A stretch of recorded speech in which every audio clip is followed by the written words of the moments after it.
Mr. Clerk, let me first let everybody know this is a public hearing. This is the first reading. And at this time, I would like to open the public hearing. Staff? Greetings, Mayor and Council. Thank you so much for the opportunity to share with you all where we are with this product, with this file.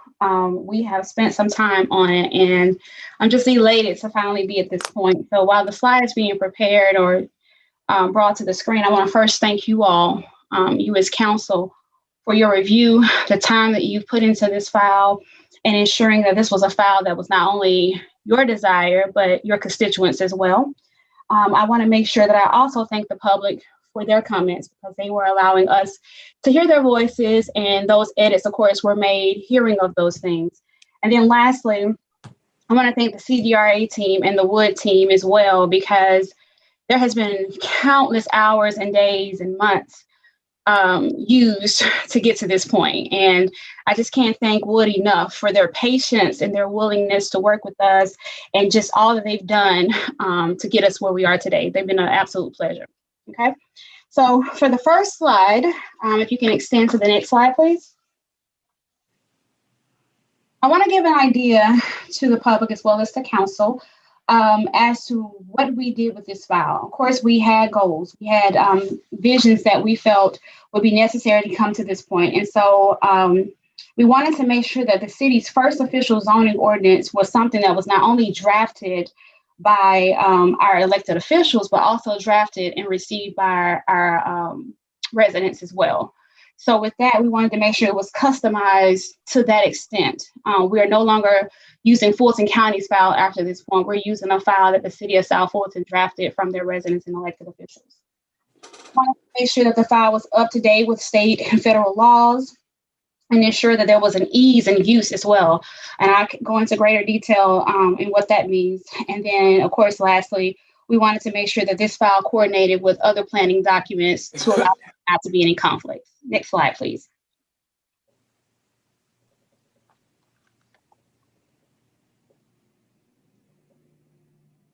So in our process of doing that, we analyzed the file. As you all know, this was over 300 pages of a document. This took some time for staff to complete, because we needed to review it first before we even opened the door for public comment. We needed to make sure we understood what was before us. So in our review, we found that this file had a number of antiquated codes that were basically going back to the 1950s, things that we're not using today in 2020. So we had to go through each of the uses and ensure that it was where we wanted to be as far as the city of South Fulton. So a list of uses and codes and things were created so that we can make sure that current trends, policies, and uses were in current day mode versus it being outdated. Of course, we made sure the definitions were included inside of the document. Not all uses allow for there to be an actual definition. So of course, the file says that we can use the Webster Dictionary, but we like to be able to make sure that it's a definition that's adopted by council so that we can ensure that we're going in the proper direction based on your guidance. With the zoning overlays, these overlay files, as you know, the districts, there are several. There's at least, I think there's at least 10, if I'm not mistaken. And those overlays were not complementing the zoning ordinance. There were some conflicts. And so we needed to make sure that the overlays talked to the overall file to make sure they complemented each other. We had policies and procedures that we had to review. We had to make sure that those things were also complemented and revised to make sure that the process was at a state level being recognized as well as at a local level with no conflicts there as well. And so with the planning consistency and coordination, just making sure that the file is organized, and again, making sure that other files that the department uses for construction or business licenses are all merged together so that we can better understand and not have any oversights of such things. It all resulted, after analyzing the file, it all resulted in an improved format, as well as identifying key points made by council, their constituents, as well as staff. So we heard from the public. We made sure this file was something reflective of what was heard. Next slide, please. With that, what we heard over 600 public comments. That is pretty massive, which means we individually went through 600 public comments that was received either by survey or by public comments through files provided in meetings, whether that be hearing at a council meeting or at a planning commission meeting or at the work sessions or the, your town hall meetings. We had a number of meetings. And we heard those comments and we made sure that we reflected that in the update of this file. We had meetings with council. We had individual meetings with council members. I'm sure each of you can confirm that we've met with each of you.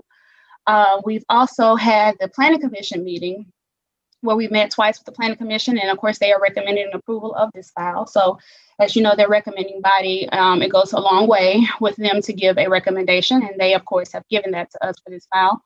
And we've had multiple public workshops to where even just recently in the last month or so, we've had a number of workshops. We've invited the public to come out and weigh in and give their insight. And I believe a number of council members have attended those recent workshops in the last few months. Next slide. Thank you. So I wanted to take some time and give you some examples of actually what we've done in this file. It's not limited to what I'm going to speak on. Of course, council, you have received a direct packet or a memo that's going to identify each individual change that we've made that go in grander detail. And of course, you have the actual edited file present before you as well to see those changes. So I'm just, for the public's purpose, I'm going to just minimize it down so you can see the changes that we've made. So Article 2 speaks on the use of land. And going back into the ease, what makes it easier for staff to review the file and come up with, I guess, a review process that's quicker. We created a use chart that'll show the permitted and unpermitted use. Well, it doesn't reflect the unpermitted, it just really speaks highly on the permitted uses. And so what that does is, so when an applicant comes in the door for a business license, staff has had to take some time to thoroughly review this file. One of the issues had with this file, if I can be totally honest, there were multiple edits from this file that came from Fulton County, where you can identify where there were multiple amendments made by different authors. And you can see where it may have conflicted in other areas and it may not have been caught by those particular employees when they drafted the file or edited the file. And so instead, they allow for there to be conflicts. So staff would have to spend days reviewing and ensuring and reading this 300 plus file to make sure there's no conflicts. That is no longer. Now we're at a point where we have had all comprised or consolidated inside of a chart to allow for us to move with ease. And then of course, we removed the number of uses within our allowable or permitted uses. One in particular will be the small box discount stores. We ensured the landfills were removed. And so there's a number of things that were removed, but just giving you a few examples. Article 3, the restrictions of particular uses. So this particular restriction was completely all over the entire file. It was within the 300-page capacity, which means we had to read it thoroughly throughout to ensure that we didn't overlook anything in the file when it came to restrictions. That again took up a large amount of time. Staff found it to be a distraction, whereas they had to focus heavily on review more so than they were providing a service to the public. And so now that that's been compiled into this one article, yet again, it's going to help us move with ease and with speed.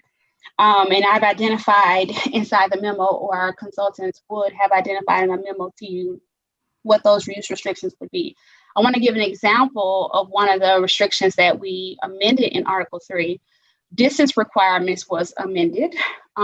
As you know, I know a number of council members have shared with us their concerns when it came to group homes. And so group homes in the past file was identified to allow for it to be one group home per quarter of a mile. Now it's one group home per mile. So that extends it out to where you're seeing a reduction there in the number of group homes. So that's one of the things that was noted by council and provided to us as a recommended change. Next slide, please.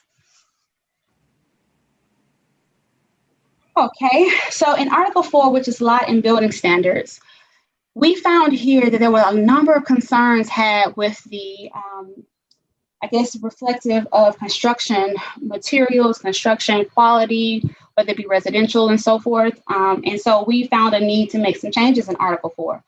One thing in particular that was removed, and we heard this from council as well, was vinyl and aluminum siding from our new residentially structured homes. And so you're now seeing, versus the presentations coming before, you were showing vinyl and siding, you're now seeing where they won't be included inside of your presentations because it's now a requirement. We have buffering and setback changes that we had as well. As you may or may not know, that we had concerns with the townhomes, for example. Townhomes may have reflected to where they mentioned the exterior roads, but it did not technically mention interior roads. And so there we made sure we were clear and precise to make sure that the setbacks were, or the setbacks were definite, as well as the buffers, particularly in those particular areas. We require staggered homes. And I'm chuckling because I'm sure we've had a number of council meetings where staggered homes were mentioned. So now they are required moving forward for residential developments. And number 5, of course, Article 5, it mentions your overlay districts. Yet again, your overlay district, there were a number of ordinances or overlays that did not talk to our main file. And so we wanted to make sure that they complemented each other. And so we spent some time there. We thoroughly reviewed all overlays to make sure that if a requirement was mentioned inside of an overlay, it was also something inside of the main ordinance that did not conflict with that. So we gave the overlay the power to have it to exist in its own almost. And then next slide, please. Article 6. So this is where we're speaking about parking and loading regulations. So one addition we made there, we added the electrical vehicle parking requirements. As you may know, as I mentioned in the 50s, this was not something that we talked about in the 50s. Of course, this is something we're talking about today in 2020. So we needed to take out some of those antiquated codes and replace it with today's modern day uses, as well as allowing for it to be some trends that we're seeing being reflected in our code. So you're seeing that there. And then another thing that we found to be interesting, parking was mentioned all over the zoning ordinance. And so we wanted to make sure that it's not reflective in several places, but in one location, as the zoning ordinance should do. So that edit was changed as well. And then we have our sign regulations for Article 7. And so there were a number of concerns there as well. So we wanted to make sure that it was clear. One thing in particular was code enforcement. When it came to signage, they have identified where there were so many conflicts that kept them from processing certain citations, because one language will say one thing and then it will go and say something different. And so they didn't have a clear directive as to how to address signage matters. And so they weighed in and gave their pointers and opinions. And so that file has now been edited for the signs. In addition, there's a particular overlay that wanted to see an extensive, or not really extensive, I won't use that word, I'll say a flexible window signage for their businesses. So you'll see where that edit was made in the overlay. So it allowed for there to be advertisement for that. And then Article 7, we talked about where LED usage for gas stations. So another modern day trend. So in the 50s, of course, you saw where they were adding the little slide-in little pieces for, I forget what it's called. I think it's just the final slides that were showing and identifying the gas prices. Well, today we're using LED. And so that makes it so that as frequent as you're seeing gas prices change, it allows for that particular business to move with speed and ease versus them having to literally go and physically go up to the ladder and change the signage, the pricing. So that was something we did to make sure that businesses found some ease as well. So we're allowing for that use. And we're allowing that for gas stations throughout the city, with the exception of Cedar Grove Ag. It's still restricted there. Okay, next slide, please. Okay, so lastly, what are our next steps? So council, we have this file scheduled for the second reading and the adoption on the 8th. After we've adopted this file, we're asking, because it is a living document, we're asking for there to be an opportunity for time, whether it be a year or under a year, just some time to see if this file actually works for staff, works for the general public, because it's not only used by staff to determine the use as well as the development codes. Your general public as well as customers are using this file. So we'll identify where there's any needs for amendments and changes. And so during that time, we're taking notes as far as staff. We're taking notes of all the edits that are needed. And between that year or less, we'll present back to you some amendments that we're looking to see within the file. During that time as well, your comprehensive plan will be drafted. We're in the process of gearing that up so we can have that adopted soon in October 2021. Once we have that file drafted, it'll also identify some zoning needs for zoning additions and changes. So we're asking for at least close to the adoption of the comprehensive plan to bring this file back to you so that we can note and reflect all those changes at the same time. So with that concludes my report. I am present as well as our Wood representative, Mr. Lee Walton. We're both present to be able to answer any questions you may have regarding this file. And yet again, thank you. Okay, Mr. Clerk, let me get some public comment. I understand you have two. Yes, I have two comments that were received regarding this matter. The first is from Ricky McKee, who lives on Alicante Street in College Park in District 6. He states, I would like the zoning to be rewritten as written to reflect all land that needs to be constructed get a permit first before any trees or any improvements can be made. The next speaker is Ms. Barbara McKee, who also lives on Alicante Street in District 6. She states, I do not want 18-wheeler parking lot at Old National or near me. It would take up my roads, back up traffic. So please vote against the zoning restrictions. They need to be changed to when someone is cutting down trees and making any kind of improvements, a permit should be received first. Those are the only two comments for public comment. Okay, before I close the public hearing, staff, you want to address those two? Yes, sir. I'm sorry, I was muted. Thank you for the opportunity to address that. So yes, we require permitting for the removal of trees. We require permitting for the use of any style of construction necessarily. So before you see a tree being removed, before you see a slab being poured for the construction of a building or parking lot, of course, we are requiring for there to be a permit allowed, as well as the review of the zoning ordinance that we're speaking of now, which is what staff will use when drawing those permits. In addition, in regards to the parking lots and 18-wheelers, we have not projected there to be any of those uses for that particular area, but we will highly and mostly speak about that during our comprehensive plan process that is gearing up now. So I asked for that resident to allow for that to be a comment that she saves for our comprehensive plan process. Okay, I will close the public hearing. Any comments from the council? Mayor, this is Councilwoman Rao. Yes. I want to commend the Woods team and staff for their efforts to incorporate the 600 comments they received from the public. I saw extensive edits in our second version where a number of uses had been removed from the rewrite that people were concerned about. And so I know that was a lot to incorporate, but a job well done on that. All right. Any further comments from the council? Yes, Mayor. Go ahead, Gilliard. I'm not using the queue. I'm a little bit messed up over here, so I'll go after Councilmember Gilliard. Thank you. I want to really commend the staff and Wood, especially because, and I hope I didn't drive them crazy, but I read every last one of the articles and had comments just about in every one. And they really, really took the time to go over, to read everything. And I was really, really happy when they did that. But more importantly, I learned some big lessons, particularly the difference between the zoning ordinance and the comp plan. And there were some things that I wanted to change that I didn't know really referred to the comp plan as opposed to the to the zoning ordinance.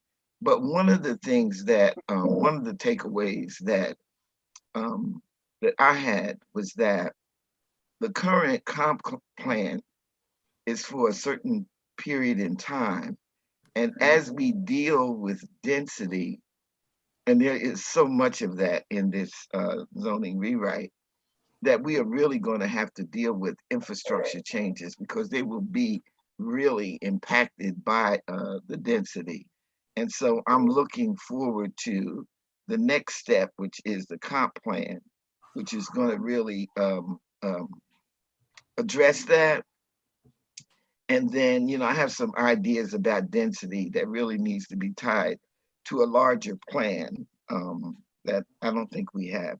But still, the bottom line is that an excellent, excellent job, and I've really learned a lot. So thank you. Thank you, Ms. Gilliard, Ms. Willis, and then I'm going to Mr. Gums. I'm sorry, Ms. Willis, Ms. Gums, and then Mr. Khalid, and we'll end the conversation. Yeah, I want to thank staff and Woods, and also staff that preceded the staff that's here, because this was over almost a 2-year process. And you know, there were over 30 public involvement meetings. There were 12 collective council meetings and individual meetings. And I recall that one of the things that we were steadfast about is making sure it was community involvement. And we even extended the moratorium to allow for more community involvement. It's a shame that we only got 500 comments with a city of over 100,000 residents and over 83,000 registered voters. But, you know, for those who did participate, I really appreciate it. Zoning is one of the most critical things for a new city with the most undeveloped land in the city in Fulton County. Developers are really looking to this area to develop whatever. And so what our city will be based on what residents want. And we can't keep kicking this can down the road. I'm looking forward to this being approved so that we could be open for business again, but we're open for business in a way that we want to be open for business based on what we did in this ordinance. And I'm also looking for the comprehensive development plan. Welcome all. Roosevelt Highway, I know you want an overlay, but that will have to be addressed in the comp plan. And I did push forward in the zoning ordinance, but I was educated through the process as well that it would have to be done through the comprehensive developmental plan. Thank you. Thank you, Ms. Willis, Councilmember Gums, and Mr. Khalid, and then we'll end the conversation. So my question, and this was a question that I received from one of the residents. So once we adopt this particular zoning ordinance and those, so for instance, those projects that have gone into play or whatever, do we use this zoning ordinance going forward, or are those grandfathered in? If you kind of can get what I'm saying. So, yes, ma'am. So okay. You can't retroact. So the date you adopt is the date we move forward with that particular ordinance from the date. And it depends as well. And of course, the attorney will correct me where I'm wrong. But it depends on when the actual initiation starts. For example, if an applicant has started conversations or submitting a permit to us today and you adopted December 8th, they're held to whatever that date was they actually initiated those particular requests. So any of the new applications, of course, will go before the zoning ordinance that's being adopted after December 8th, if in fact received after December 8th. Okay, understood. Thank you. Yes, right, Mr. Khalid, and we'll close out. Okay, I have a couple questions, but first, Mr. Mayor, if I could, I cannot let this day go any further without wishing our staunchest zoning advocate and most senior colleague happy birthday. So happy birthday, Councilman Gilliard. I know it's your birthday this weekend. I'm hoping this zoning rewrite can be our gift to you. The permanent, the moratorium against like uses, has that been incorporated permanently into this zoning rewrite? So I'm sure you've noted in your review of the ordinance that those particular uses were identified to now be use permits, which means that instead of them being right out allowed through the application process, they now must go before mayor and council requesting for such a use.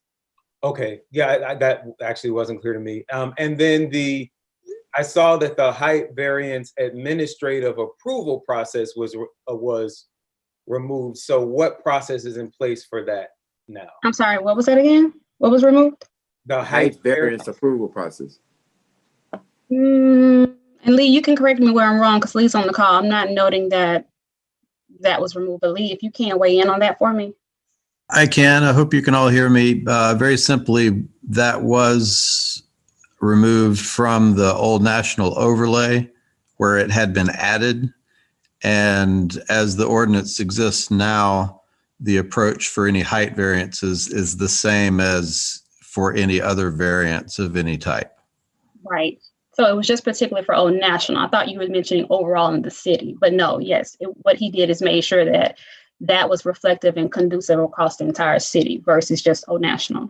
Well, so I want to be clear. What is the process now? Since we have projects on Old National that would need that height variance. Right. So the process is not an administrative approval. It is a review process that would involve appointed and elected official review and approval.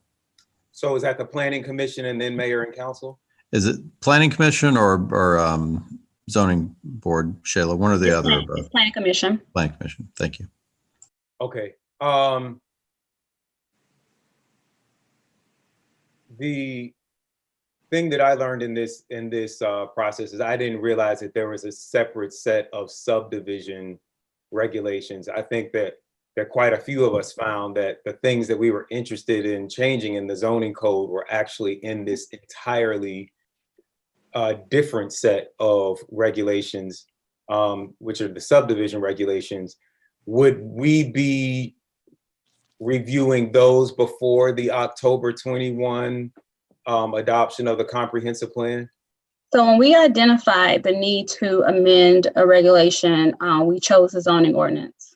We did not choose to codify or combine the ordinances to where all the ordinances are located into one grand file. We looked at the zoning ordinance particularly. If council wishes to amend that file to allow for all the files to be collectively reviewed at the same time, that's something that council can provide guidance in. However, one of the things that I've noted in the past, and again, I will stand with confidence in the statement that your comprehensive plan will identify a number of needs for regulational changes. Comp plan will mention the zoning ordinance, subdivision regulations, development regulations, and I would rather, if there's going to be a massive overhaul of any of those codes, to wait for the comprehensive plan to be near completion, not at completion, but near completion, so that we can know what changes will be made through the direction of that file so that the amendments won't be multiple times.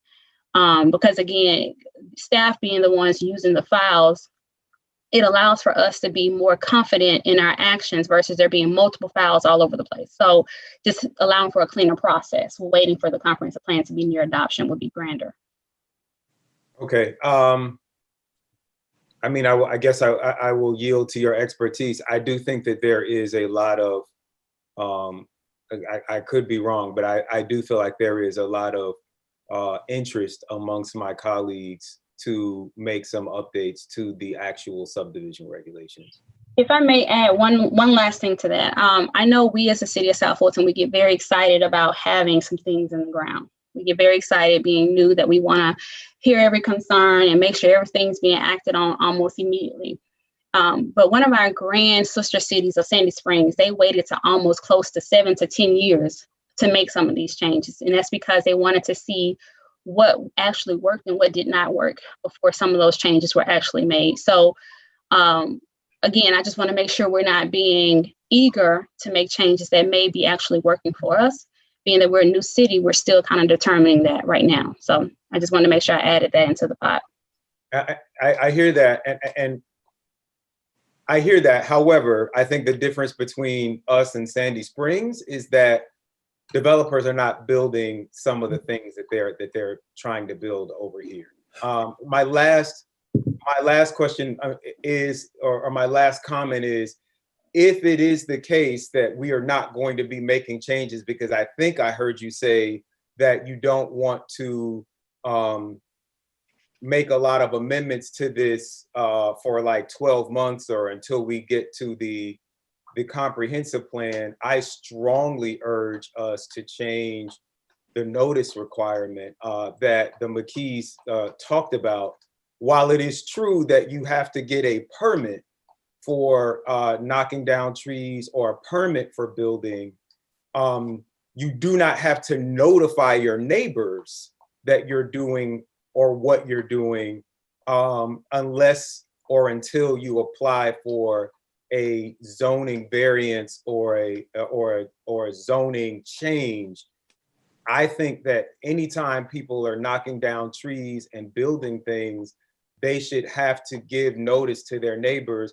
And I think my colleagues would agree that we've heard several complaints throughout several zoning hearings that the half-mile radius is too small. We've made a lot of changes, as I mentioned to you before, that we're making changes in the mile radius for that as well. It was a quarter mile, actually, not a half. Okay. And are we making changes so that any land disturbance and not just zoning variances would require public notice? No, that was all the uses that I was mentioning that require the distance requirements. No, not for land disturbance. That's a different product. As I mentioned to you before, and not all items are in the zoning ordinance. All right. Okay. Okay, Mr. Khalid? Yes. Okay, thank you all so much. Listen, one thing I just want to make sure I heard that and be clear on the height recommendations. Did I clearly hear you say that? Who did you say has the right to deal with that issue? Help me understand when you say right, sir. I'm sorry. Huh? You said right? You have the right. I heard that it would be up to the council and somebody else as it pertains to height restrictions. Oh, Is Lee, that correct what I heard? Yes, Lee, if you can clarify that for the mayor, please. So it would follow a standard variance process, the same as any variance for a yard width or anything like that. So it would proceed staff review, planning commission review, and ultimately mayor and council review. What about federal regulations? Very good question, because obviously parts of the city are in the vicinity of airports. So in the time frame of the staff review, technical review, prior to details going to the planning commission, there should be evidence presented of coordination with FAA and working through the approved FAA process for confirming height allowance in the vicinity of the airport. Yeah, the thing that bothers me though, you didn't say that. The way it was put out there, you only gave 2 things that they need to go through. So that's a little bothersome for me. So Mayor, if I can also add a comment or correction. I apologize. I kind of indirectly as well made a statement. Your variances, of course, are heard by the ZBA, which is Zoning Board of Appeals, but lastly, of course, a concurrent variance is heard by mayor and council as well. So I misstated when I provided the last comment. So I want to make sure on record I clear that up. All right, well, I have some more conversation about that later, but thank you all so much for your report. Mr. Clerk? Mr. Clerk? Yes, sir. All right, next. Any other items? Mayor, there's no other items. Like I said, it was first read, and this was the public hearing, which you've already handled. I'll entertain a motion to adjourn. I move to close the public hearing. I make a motion to adjourn. Second. Properly moved in second. Any discussion? I have Hearing discussion. none. I have discussion. I just What want is to your know when is discussion, Mr. Khalid? when is the next hearing? When is the next hearing? When is the next hearing, Ms. Reed? Yes, sir. As noted, December 8th will be the second reading and adoption. At 3 Okay. p.m. You got that, Mr. Khalid? The time is 3 p.m. again? 10 a.m. All right, thank you. Okay, thank you very much. It's been properly moved to second. If no further discussion, let's vote, please. Yes, this is a motion to adjourn. Yes. Councilmember Rao, Yes. Councilmember Gomes, Yes. Councilmember Willis. Yes, and happy Veterans Day to all the veterans. Yeah, absolutely. Thank you. Councilmember Gilliard, Yes, Councilmember Reeves, I am happy Veterans Day. thank you. Councilmember Khalid, Yes. and Councilmember Baker. Aye. That motion was approved unanimously. We are adjourned at 3:37 p.m. Happy Veterans Day. Happy birthday, Ms. Gilliard, and let us go. Thank you. Thank you. Have a good day.